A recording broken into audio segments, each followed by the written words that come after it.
Well, this election year has seen more than its fair share of scandals, controversies, leaked emails, ugly videos like that. It's featured brutal debates, crazy conventions. And after all of that, after the nonstop drama we've seen every day for more than a year, new polling shows Donald Trump and Hillary Clinton are exactly where they were with the voters 10 months ago. When it comes to likability, 40% view Clinton positively, 29% view Trump that way, same way as it was almost a year ago. And the spread in the polls is exactly where it was a year ago as well. Nothing has changed. So did anything that happened this year matter? Joining me now, Fox News contributor and nationally syndicated columnist, Charles Krauthammer. Charles, good to see you. Did any of it matter? Well, in a sense, I think this has been one of the worst years for American democracy in general. It's been one of the lowest, least elevating campaigns ever, and we have not been enriched or enlightened by it. I think the reason things are the same is because we've never had two candidates who were better known at the beginning. Name recognition way up there, probably in the 90s before they started. In other words, people knew who they were, and character is destiny. We got a year of them on the stage, and they basically showed us their character, which is what we thought it was at the beginning: untrustworthy, unfit in some cases, cynical, etc. And we are where we are. Nothing really has changed in that respect, other than we've reached lows in tactics, in incivility, that we really didn't think we'd ever see at the presidential level.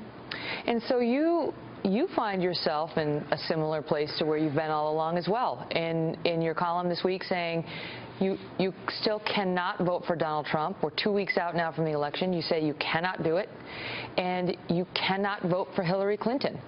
So you're going to write somebody in. Who are you going to write in, and why do you think that's the best choice? Well, look, it's a question of conscience. The fact is, I cannot vote for Donald Trump. I thought that on the day he announced. I said it that night.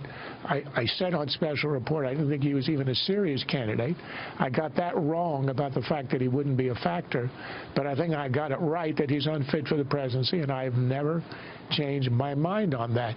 As to Hillary, the dilemma, I set it out in my column today in the Washington Post. She's a cynical politician with an empty core where her beliefs are supposed to be. To the extent she has them, it's conventional liberal, which I think is a threat to the Constitution. And you saw in the last debate where she said basically the point of the Supreme Court is to defend the little guy.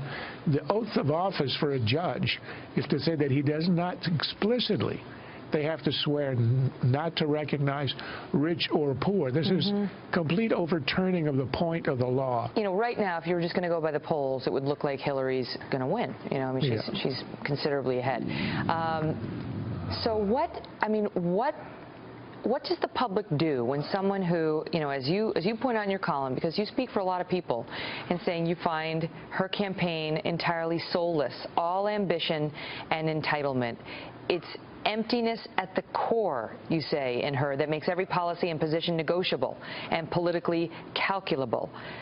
And you felt validated in those beliefs by what you've seen in the WikiLeaks, which show a lot of soullessness, somebody who doesn't really have a core message. So how does the country come behind someone like Hillary Clinton if she does win this? Well, it's because she went through the process. That's the only reason. And the process has to be elevated above everything else. Look, I was not a Barack Obama supporter, but when he won the election in 2008, he was the president of all of us. I've been very critical of him, but that's how you end up where you end up. I would have preferred first African-American to have been a Condoleezza Rice or somebody else, and yet I felt a pride when he was sworn in that our country had come that far.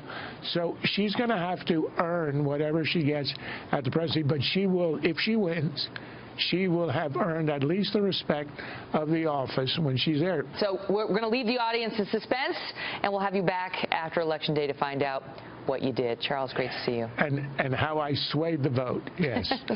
All the best.